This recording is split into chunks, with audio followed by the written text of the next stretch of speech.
Menikahi janda Ting-Ting. Bab 147.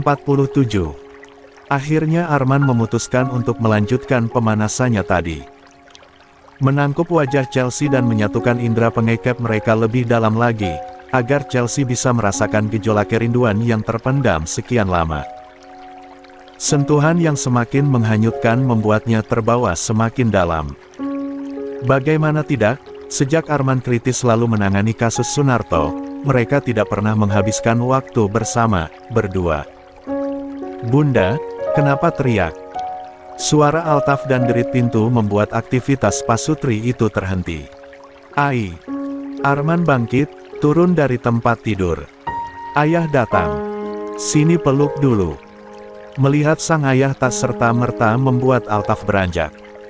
Ia masih mematung di ambang pintu dengan tatapan datar, dan akhirnya berbalik pergi.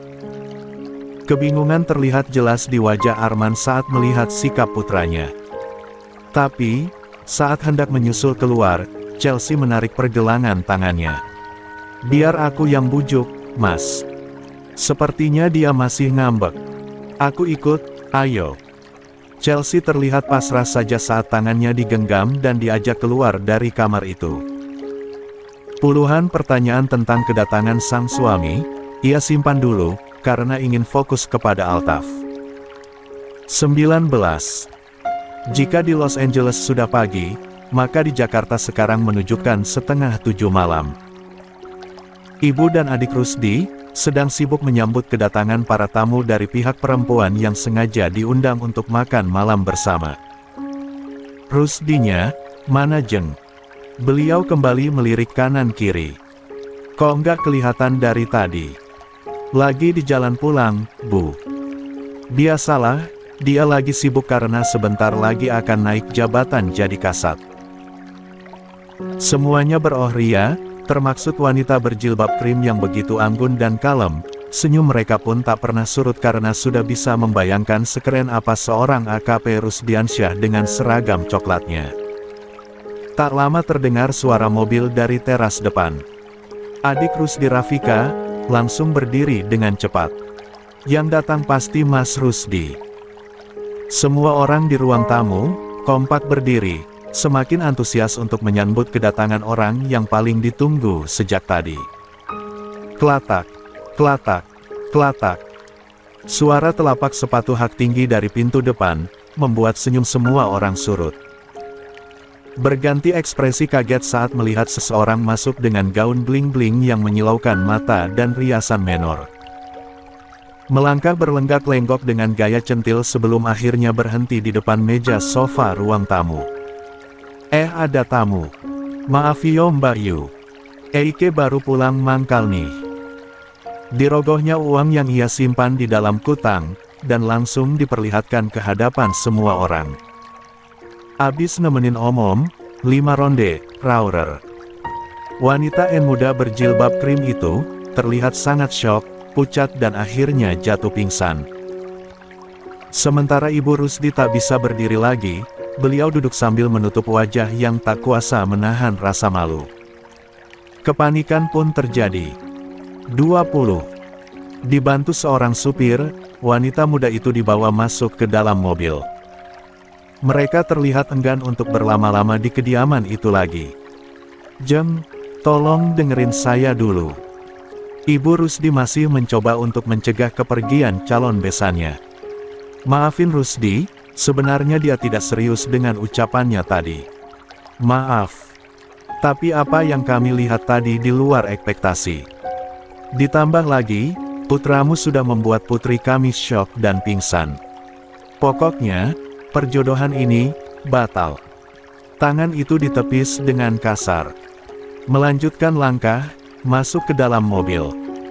Tak ada lagi yang bisa beliau katakan saat mobil mewah itu tancap gas meninggalkan halaman rumah. Ekspresi kesalnya pun bertambah 2 kali lipat ketika melirik sang putra yang masih berdiri di posisi yang sama. "Rus." Kedua kakinya kembali berjalan, menghentak-hentak hingga akhirnya sampai ke hadapan putranya. Memperhatikan penampilan yang begitu menggelikan baginya. Kamu udah buat ibu dan keluarga kita malu. Benar, Bu.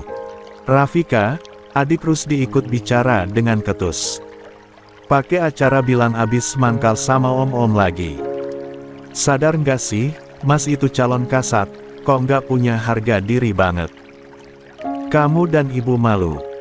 Rusdi membuka wig yang menutupi kepalanya, menatap tajam ke arah sang adik. Wanita tadi pingsan, orang tuanya juga syok lihat aku begini. Ternyata memang benar, yang bisa nerima aku cuma Sofia aja. Jangan bawa-bawa nama wanita itu. Sentaknya kepada sang putra. Jangan pernah sebut nama wanita yang bukan siapa-siapa kamu lagi. Ibu sedang mengusahakan agar kamu mendapat wanita terbaik, kenapa kamu malah seperti ini? Setiap mendengar kata selesai, hati Rusdi rasanya terbakar api. Niatnya untuk tidak memperpanjang perdebatan pun, seakan terlupakan begitu saja. Kami memang wes rampung.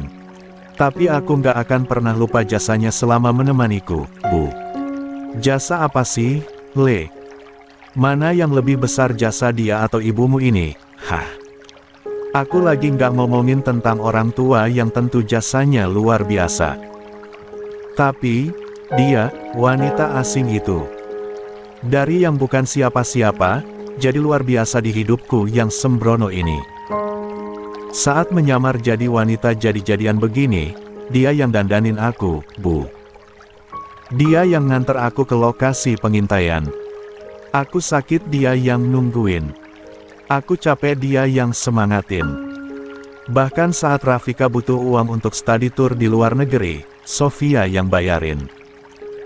Salatku yang tadinya berantakan, sekarang mulai tertata semua karena dia.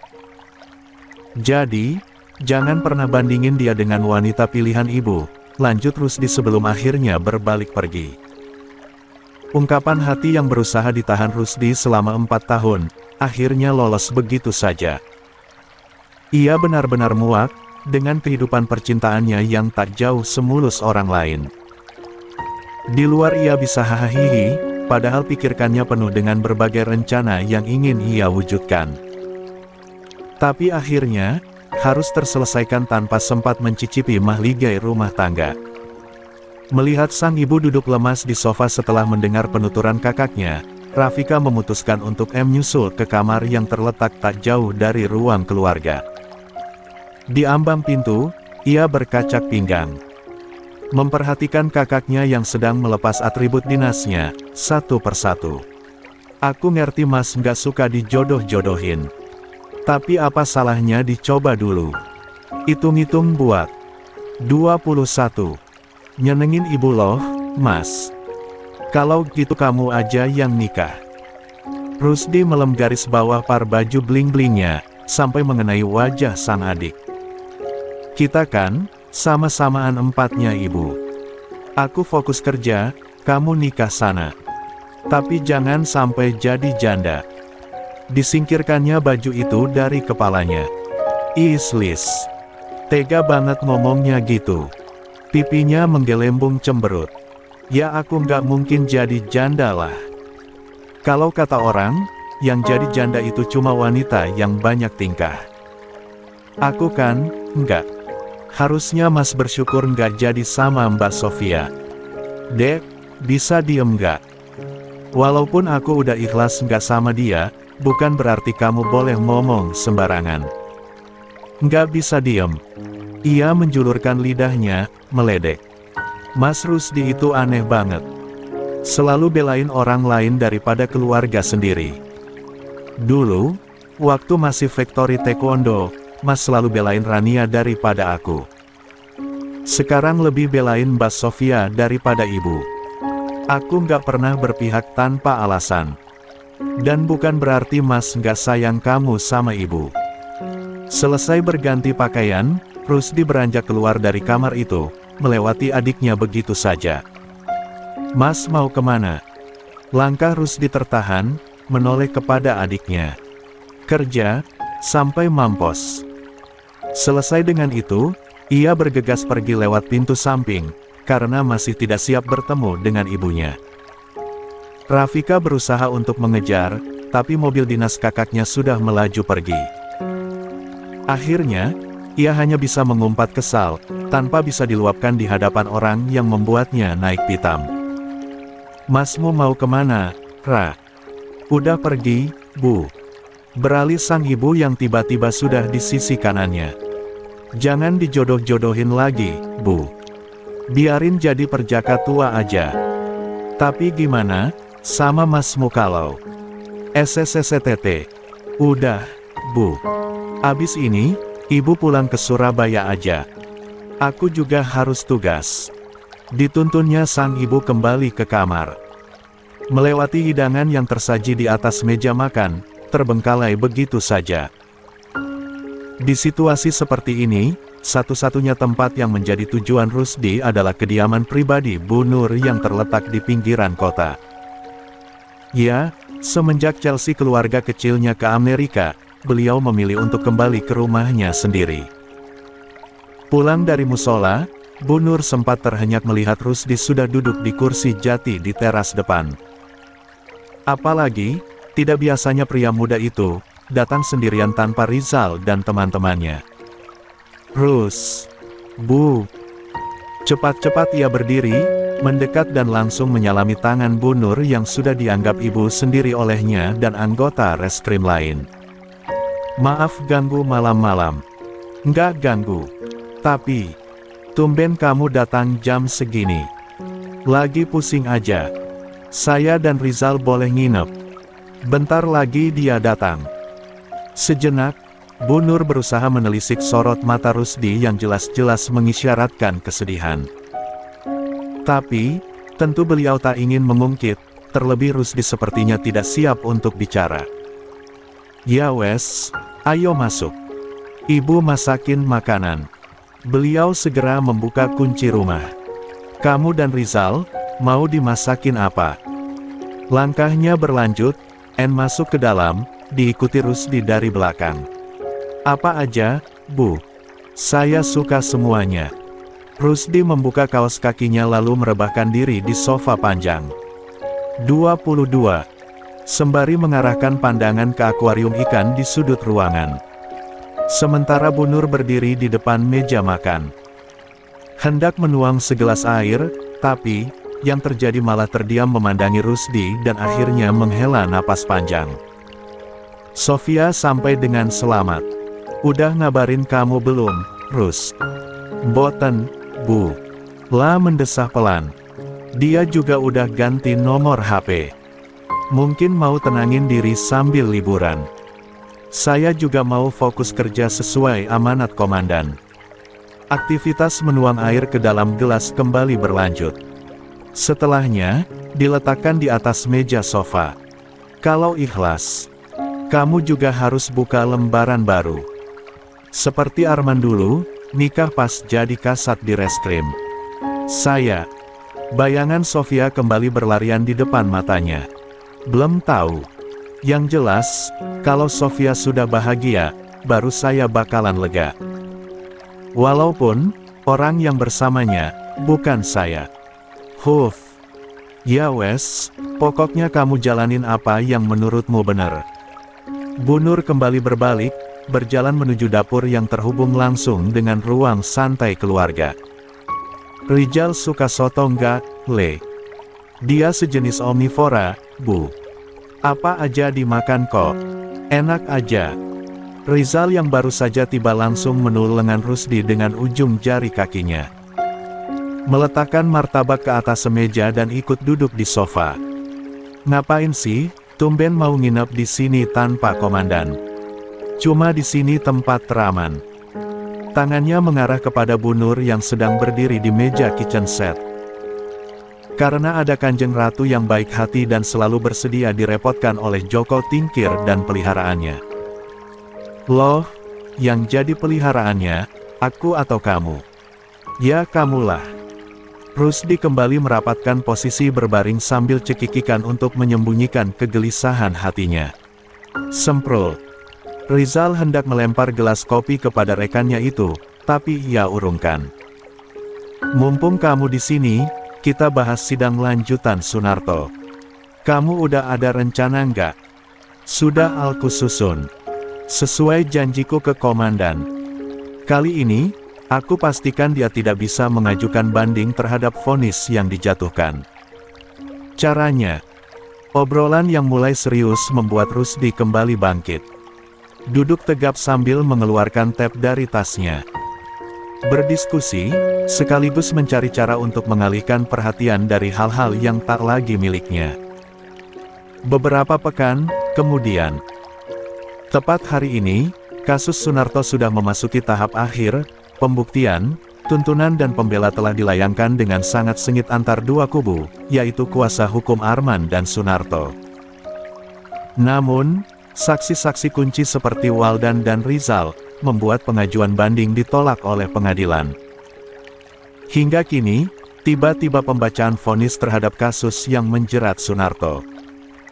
Berdasarkan keputusan, bukti dan pasal yang berlaku, terdakwa terbukti secara sah dan meyakinkan melakukan tindakan pidana. Menjatuhkan pidana kepada terdakwa Sunarto Haryadi dengan pidana mati. Kepala beliau menunduk lemas, seiring suara P40 yang telah diketuk.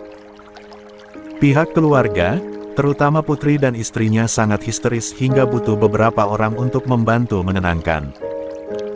Situasi ruangan persidangan pun kembali riuh dengan suara jepret kamera. Sedangkan di ambang pintu 23, pembatas ruangan, Rusdi berdiri dengan tegap, sembari menghembus napas lega berkali-kali. Dari salah satu aplikasi di ponselnya, Arman memantau semua proses persidangan yang pada akhirnya berakhir sesuai ekspektasinya. Nggak salah, kamu milih Rusdi, Mas. Kata-kata Chelsea membuat Arman tersenyum puas. Menoleh dan langsung mengusap-usap perut yang mulai membuncit. Mumpung kehamilan kamu masih trimester 1. Bagaimana kalau kita pulang? Kedua mata Chelsea terbelalak, menoleh kanan kiri untuk memastikan tidak ada Altaf di sana. Kemudian kembali menatap sang suami dengan ekspresi bingung. Mas udah mau kerja? Enggak lah. Cuma, aku mau kita buat acara syukuran untuk merayakan ini. Gimana? Iya sih. Aku juga udah rindu masakan ibu dan aku juga penasaran mau lihat Rusdi naik jadi kasat. Siapa tahu so. Chelsea. Suara di belakang sana membuat Arman dan Chelsea berbalik. Memandangi Sofia yang sedang memperlihatkan cincin berlian di jari manisnya. Tak lama, Adam muncul dengan senyum sumringah. 24. Men, sa, I did it. Bukannya menanggapi sorak bahagia Adam, pandangan Arman dan Chelsea terus fokus pada Sofia yang juga tersenyum seraya memamerkan cincin di jari manisnya. Ya, sudah 1 bulan lebih Sofia dan Adam saling berbagi cerita dan menghabiskan waktu bersama Dila. Saling meyakinkan diri dan akhirnya memutuskan untuk ke jenjang yang lebih serius. Apalagi mereka sudah cukup matang di usia masing-masing.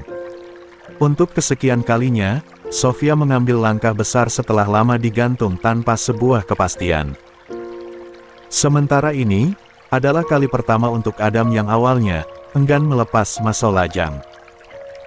Melihat sang sahabat masih mematung tanpa tanggapan, Sofia memutuskan untuk mengambil langkah cepat. Mendekat dan langsung memeluk Chelsea dengan erat. Sofia. Jari-jari tangannya mencengkram kuat bahu sahabatnya sembari mendekap erat. Apa yang terjadi? Kenapa kamu bisa mi? Aku mohon, restui aku, sa. Sofia memotong ucapan Chelsea sembari berbisik, aku mohon jangan katakan jika langkah yang aku ambil ini terlalu terburu-buru. Aku sudah berumur. Aku takut, tidak bisa memberi cucu untuk ibu. Bisikan itu pada akhirnya berhasil menghentikan rasa penasaran Chelsea. Ia perkuat pelukannya, sembari berusaha menerima fakta bahwa kini Adam adalah pria yang ditakdirkan untuk menjadi pelabuhan hati sahabatnya. Sementara Arman langsung menghela napas panjang saat melihat istrinya menitikkan air mata. Menangis bersama Sofia. Sementara Adam tak henti tersenyum di hadapannya. Bayangan kesedihan Rusdi sudah terbayang-bayang. Tapi, sebagai sepupu, Arman juga tidak bisa mengabaikan perasaan Adam begitu saja. Tangannya terulur, menepuk-nepuk pundak pria itu sambil tersenyum. "Selamat ya. Aku pikir ucapanmu kemarin hanya bercanda." "Oh ya, mamamu sudah tahu." "Sudah. Malah mama yang milihin cincin untuk Sofia." "Syukurlah. Nanti kita bicarakan lagi." Tanpa banyak bertanya, Arman memilih untuk beranjak pergi meninggalkan tempat itu. Jangan sampai ekspresinya malah melukai hati Adam dan Sofia, karena sebetulnya ia sangat berharap Rusdi mempunyai kesempatan untuk memperbaiki hubungan dengan Sofia. Dari posisi yang sama, Adam terus memandangi kepergian sepupunya. Dari raut wajah, ia pasti bisa merasakan jika Arman sedikit berbeda saat mengetahui bahwa ia dan Sofia memutuskan untuk menikah. Di taman belakang yang masih dipenuhi salju, Arman memakai jaketnya lalu menghampiri Altaf dan langsung duduk di sampingnya. Merangkul dan kembali mencoba mendekati dengan penuh kesabaran karena sampai saat ini, bocah laki-laki itu masih sangat dingin padanya. "Al, kita pulang ke Jakarta, ya?" Masih sambil memegang mainan puzzle-nya, Altaf menoleh dengan ekspresi datar. "Pulang? Ayah udah mau kerja lagi." "Enggak. Kita lanjutin proyek kandang sapi di villa." Tangannya terus mengelus lembut pundak Altaf, tersenyum meski dibalas dengan sorot tajam. Terus katanya, "Om Rusdi kangen sama kamu." 25. Om Rusdi. Pandangan Altaf beralih memandangi Sofia dan Adam dari balik dinding kaca. Kata Kak Ucel, "Uncel mau nikah sama Tante Sofi, telus Om Rusdi gimana?" Arman hanya tersenyum. "Kita pulang setelah akad nikah Om Adam dan Tante Sofia selesai, oke?" Altaf nampak berpikir beberapa saat, sebelum akhirnya mengangguk.